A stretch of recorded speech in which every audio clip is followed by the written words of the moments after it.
부쌤의 거꾸로 한국사 시즌 3 그 64번째 시간입니다.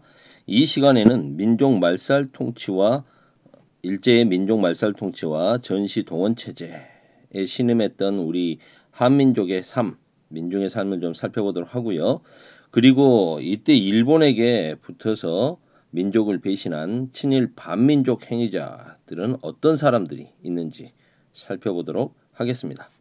이 시간이 지나면 여러분들은 일제 민족 말살 통치와 전시 동원 체제의 주요 내용을 파악할 수 있고요. 어떤 내용들이 있는지 파악할 수 있고 그 반인륜성에 대해서 비판할 수 있습니다. 아울러 친일 반민족 행위자들의 유형에는 어떤 것들이 있고 이런 친일 반민족 행위와 같은 과거사를 우리가 바르게 인식하려는 태도를 가질 수 있어야겠습니다. 내용을 하나하나 살펴볼까요? 일제는 지난 시간에 확인했듯이 경제 대공황 극복을 위해서 군국주의 침략 전쟁에 나서게 되죠. 1937년 중일전쟁을 일으키더니 물론 그 전에 만주사변을 일으키고 만주국을 세워서 만주 침략을 단행을 했죠. 그리고 1936년 군국주의 체제가 좀 확립이 되고 나서 군부 쿠데타가 일어나서 군인들이 모든 걸 주도하게 되면서 이제 중일전쟁을 일으키고 1940년에는 이제 동남아시아로 진출을 하게 되죠. 그리고 41년 미국의 하와이 진주만을 공격하면서 태평양 전쟁까지 전쟁을 확대하게 됩니다. 이렇게 되면서 이제 일제는 우리 민족에 대해서 민족 말살 통치를 본격화하게 되는 거죠. 그동안 내세웠던 허울 좋은 문화 통치를 벗어버리고 이제 본격적으로 민족 말살 통치에 나서게 됩니다. 그럴 수밖에 없었던 이유가 만주를 침략할 때까지는 자신들의 역량으로 커버가 어느 정도 가능했다고 봅니다. 하지만 이제 중국과의 본격적인 전쟁을 일으키고 동남아시아까지 가게 되면서 이제 자신들의 몸집보다 훨씬 큰 전쟁에 참전하게 되는 거죠. 한계가 있는 겁니다. 자신들이 동원할 수 있는 일본인의 한계가 있죠. 이제 조선인까지도 조선의 민족성을 아예 없애서 일본인으로 만들어서 전쟁에 동원을 해야만 했던 거죠. 그래서 그들이 내세웠던 논리는 내선일체, 내지인이라고 할 수 있는 일본과 조선은 일체 한 몸이다. 이런 뜻이고요. 일선동조론, 일본과 조선은 동조, 같을 동, 조상조. 일본과 조선은 조상이 같다. 한 형제다. 이거죠. 이러면서 황국 신민화 정책을 강요합니다. 너희들은 황제 나라에 충성스러운 신화된 백성이다. 이걸 통해서 한국인의 저항을 누르고 자신들의 침략 전쟁에 효율적으로 동원하려고 했던 거죠. 너희들은 이제 일본인이야. 우리랑 같은 피를 나눈 형제잖아. 그러니까 뭐 해야 돼? 전쟁에 나가자. 이 소리 아니겠습니까? 매일 아침 황국 신민소사를 암송하고요. 그 다음에 자신들의 신을 모시는 신사에 가서 참배할 것을 강요하죠. 그리고 조선말, 우리말 사용을 금지하고요. 조선어 수업 자체를 없애버립니다. 그리고 학교, 소학교 명칭을 국민학교로 바꾸죠. 선생님은 여러분은 여러분은 초등학교 나왔지만 선생님은 국민학교 출신입니다. 국민학교라고 하는 게 대한민국 국민들이 다니는 학교인 줄 알았는데 그게 아니고 이 국민학교라는 말은 황국 신민의 줄임말이죠.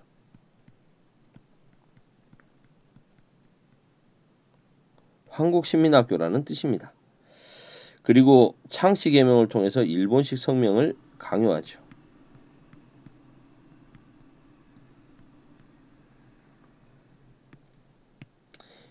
한국인의 자유를 더욱더 억제합니다. 언론, 학술단체를 해산해버리고요. 이미 친일화되어 있었던 동아일보, 조선일보처럼 이미 친일화된 신문도 없애버립니다. 그리고 우리말을 연구하는 조선어학회를 치안유지법으로, 아니 학자들이, 언어 연구하는 학자들이 치안을 어지럽힌다, 독립운동한다, 이런 걸로 아주 뒤집어 씌워서 조선어학회 사건을 일으켜서 우리말 큰 사전 편찬을 준비하던 회원들을 구속해버립니다. 이건 지난번에 배웠습니다. 이렇게 해서 고문당하는 과정에서 두 분의 학자들이 돌아가시게 되는 사건까지 일어났다고 그랬습니다. 그리고 조선 사상범, 이건 좀 써볼까요? 사상범은 주로 이제 사회주의자들이라든가 이렇게 자신들에게 저항하는 사람들, 조선 사상범 보호관찰령이라는 것을 만듭니다. 제정합니다. 36년. 그래서 이미 형기가 끝나고 나온 사람들도 감시하게 하는 거죠. 활동을 제한하게 하는 겁니다. 그런가 하면 이제 더 나아가서 1941년에는 조선 사상범 예비 구금령이라는 것까지 제정합니다. 아니, 형기를 끝내고 나온 사람을 보호 관찰하는 걸 넘어서서 얘들은 또 범죄를 일으킬 수 있으니까 예방 차원에서 잡아 가둔다는 거죠. 아무 짓도 안 했어. 근데 너는 전에 그런 짓까지 한 놈이기 때문에 또 할 수 있어. 그러니까 미리 잡아가겠어. 이런 말도 안 되는 법까지 만들어서 통제하는 거죠. 일본이 지금 얼마나 코너에 몰렸는지 확인할 수 있습니다. 마지막 발악을 하는 거죠. 체제를 유지하기 위해서. 그리고 이제 대륙 침략에 필요한 물자를 우리나라에서 생산해 가는 거죠. 병참 기지화 정책을 추진합니다. 그러니까 일본이 이제 대륙 전쟁을 위해서 중국으로 물자를 실어 나르는데 해상이 봉쇄되면, 연합군에게 봉쇄되거나 하게 되면 길이 막히지 않습니까? 그래서 일본 본토로부터 군사 물자를 생산해서 바다로 운반하는 게 제한되더라도 조선에서 후방 기지인 조선에서 안정적으로 물자를 생산해서 보충할 수 있어야 되겠다라는 거죠. 그러기 위해서는 이제 모든 걸 군수물자 중심으로 바꿔야만 합니다. 그리고 일본의 경제에 조선을 더욱더 종속시켜야만 하는 거죠. 일본의 경제 정책은 대공황 이후에 바뀌게 됩니다. 처음에는 뭐 식량 증산 운동처럼 식량만 안정적으로 조선에서 확보해 가면 된다라고 생각하고 있었죠. 그런데 이제 조선을 공업화하기 시작합니다. 식민지 공업화 정책으로 바꾼 거죠. 왜요? 일본의 독점 자본들이 한국에 진출을 해서 한국의 값싼 노동력을 이용하고 한국의 지하 자원을 수탈해서 성장을 해야 될 거 아닙니까? 이런 과정에서 이제 북부 지방을 중심으로 대규모 공장을 설립했다. 이건 그 전부터 있었던 일인데 이제 이게 더욱더 확대되어 간다는 거죠. 그 대표적인 모습을 또 보여주는 게 남면 북양 정책이라고 할 수 있겠는데요. 남한 지역에는 면화를 심고 북한 지역에는 양을 키운다, 이겁니다. 무슨 말이냐? 경제 대공황 이후에 전 세계가 배타적인 경제 블록을 만들어서 식민지가 많은 나라들은 뭐 파운드 블록, 달러 블록, 프랑 블록을 만들어서 자기들끼리 보호무역을 한다고 했지 않습니까? 그러면 영국이라든가 영연방의 나라들로부터 이 양털을 수입하고 그 미국에서 면화 등을 수입해 가지고 이걸 재가공해서 팔고 있던 일본으로서는 원료를 공급받을 수가 없게 된 겁니다. 그러자 일본은 식민지 조선에서 면화를 심고 양을 키워 가지고 일본의 그 공장들의 공업 원료로 써야 되겠다라는 생각을 하게 되는 거죠. 산미 증식 계획을 중단해 버리고요. 이제 자신들의 공장에 필요한 공업 원료를 한국에서 생산해 가자는 걸로 정책을 바꾼 겁니다. 열강들의 그런 보호무역에 맞서서 자기들 나라의 방직 보호 자본가들을 보호할 목적이었다는 거죠. 우리하고는 아무 상관없습니다.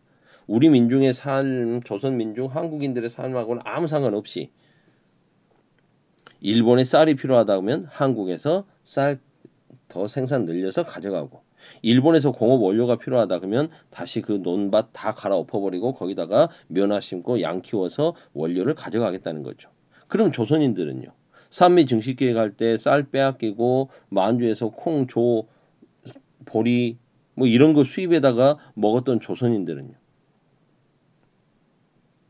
이제는 그나마저도 이제 쌀 증산 말고 아예 양 키워라 면화 재배해라 이렇게 되면 우리는 뭐 먹고 삽니까? 그랬던 일본이 이제 중일 전쟁을 도발하고 나니까 이제 더 물자가 딸립니다. 대륙에 필요한 물자를 안정적으로 공급할 필요가 있게 된 거죠. 그래서 우리 한국을 아예 자신들의 대륙 침략의 병참 기지로 만들려고 했던 겁니다. 병참 기지화 정책. 그러면 이제 소비재 산업은 더욱더 필요한 물건 생산하는 게 아니라 군대에 필요한 군수산업 위주로 모든 걸 바꿔버리죠. 우리가 어떤 고집골로 살던 필요한 물건들 생산 이런 거 다 필요 없고 조선인들이 필요한 걸 생산하는 게 아니고 전쟁에 일본 군인들이 써야 될 물자들을 생산하도록 바꾸는 거죠. 그러기 위해서는 어떻게 해야 되겠습니까? 법을 만듭니다. 그래서 전쟁통에 자기들이 모든 걸 다 징발해 가고 빼앗아 갈 수 있도록 하는 거죠.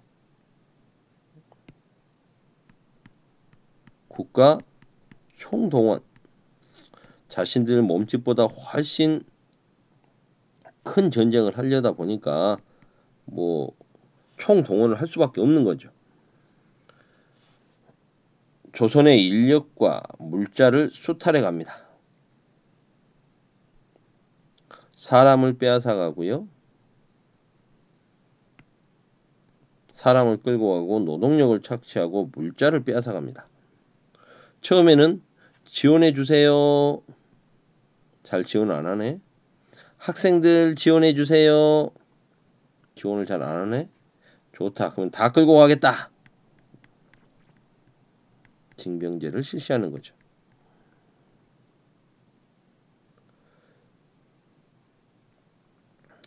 자, 이제 노동력을 끌고 가야 되겠습니다.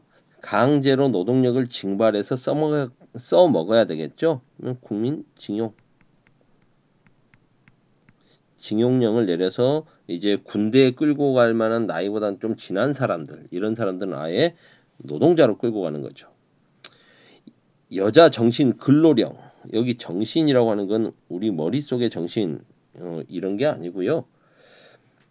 앞선 시간에 우리가 그 임시정부에서 국내 정진군 해서 정진군이라는 걸 좀 우리 이건 아직 안 했구나.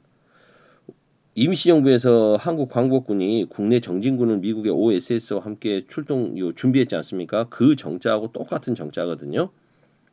빼어날 정자가 되기도 하지만 한문 시간이 돼버렸나? 이게 이렇게 쓰는데요. 한자까지 여러분들 전혀 이해도 못할 텐데 이 정자가 빼어날 정자도 되지만 먼저 이렇게 앞서간다라는 뜻입니다. 그러면서 몸신 빼어날 정 앞설 정 하게 되면 몸을 바치라는 뜻이죠. 먼저 앞장서서 몸을 바친다라는 뜻입니다. 여자들이 앞장서서 몸 바쳐서 열심히 일해라라는 게 근로 여자 정신 근로령입니다. 이런 이유로 이제 여자들을 공장이나 이런 데로 끌고 가는 거죠. 그리고 근로 보국대 학생들은 열심히 일해서 보국 나라에 보답해라. 학생들까지 동원해서 뭐 별의별 뭐 가만히도 짜고 일도 시키고 송진도 모아오게 하고 학생들을 전쟁에 동원하는 거죠. 노동력으로 착취하는 겁니다. 그다음 가장 끔찍했던 것은 일본군 위안부죠.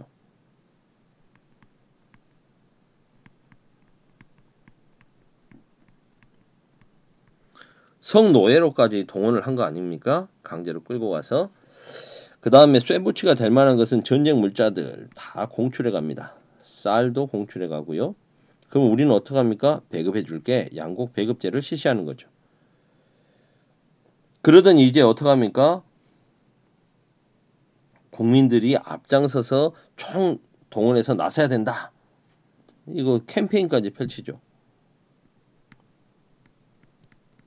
여기서의 국민이 무슨 국민인지 아시겠죠? 황국 신민이 몸바쳐서 앞장서서 총동원돼야 된다. 이런 캠페인까지 펼치는 겁니다. 전쟁에 필요한 인력이나 물자 이런 것들을 자신들이 마음대로 효율적으로 동원할 목적으로 지원병, 국방 헌금을 막 내라고 독려하고 일본식 성명 강요하고요. 그리고 아이고 이게 이때 만들어집니다. 반상회를 조직하죠. 에? 반상회는 동네 사람들 모여가지고 회의하는 거 아닌가요? 이때 반상회를 조직한 이유는 뭐겠습니까? 일장기 개항하세요. 누구 집에 이거 일본기 앞발 안 걸려 있대요. 애국 저금 돈 모아서 빨리 국방 헌금 내야 될 거 아닙니까? 돈 모으세요. 신사참배 누구 안 나왔더라? 몇 월 며칠 날 신사참배 할 거니까 같이 모입시다. 이런 식으로 해서 조선 백성들을 통제하기 위해서 만들었던 게 반상회입니다. 여기에 부하내동에서 열심히 도와줬던 애들을 우리는 뭐라고 부릅니까? 친일파라고 부르죠. 친일 반민족 행위자. 그들은 누구인가? 이 친일파도 유형이 세 가지로 나눠집니다. 먼저 첫째, 친일 매국노가 있죠. 나라 팔아먹은 애들. 을사, 늑약, 정미칠조약, 한국병합조약 등을 과정에서 일제가 우리 한국을 먹어버리는 과정에 적극 참여했던 애들. 결국 일본으로부터 귀족 자기를 받죠. 뭐 자작, 후작, 백작, 남작 그리고 친일파 단체였던 중추원에 참여하는 애들. 대표적인 사람이 누구겠어요? 이완용 같은 사람이죠. 이완용을 비롯해서 그 을사오적들 이런 애들 있지 않습니까? 그 다음 일제가 식민 통치를 하는 데 있어가지고 적극적으로 협력한 애들 이런 애들도 당연히 뭐겠어요? 친일 반민족 행위자들이죠. 조선 총독부의 고위 관료가 되거나 경찰, 군인, 판검사 등 권력기구 조선 총독부의 권력기구에 근무하면서 일제 하수인 노릇을 한 사람들. 안타깝게도 친일파 청산이 잘 안되면서 이들은 광복 이후에도 이 나라의 기득권층으로서 지배 권력을 유지해 갑니다. 아픈 현실이죠. 대표적인 인물이 누가 있겠습니까? 뭐 경찰이라고 하면은 친일 경찰의 대표적인 인물 노덕술. 나중에 한국 경찰이 또 되고 했던 사람이죠. 군인하면 여러분도 잘 아시는 사람, 요 대표적인 인물하면 박정희가 떠오르겠죠. 박정희만 있었던 건 아니고요. 우리가 이렇게 얼마 전에 이제 죽었죠. 그분이 아마 99세에 죽었나 100세에 죽었나. 박정희와 함께 그 만주 간도 특설대 출신이었던 백선엽. 우리나라에서 포스타까지 했죠. 육군 대장까지 했습니다. 백선엽도 있고요. 그 다음 일제의 그 침략 전쟁.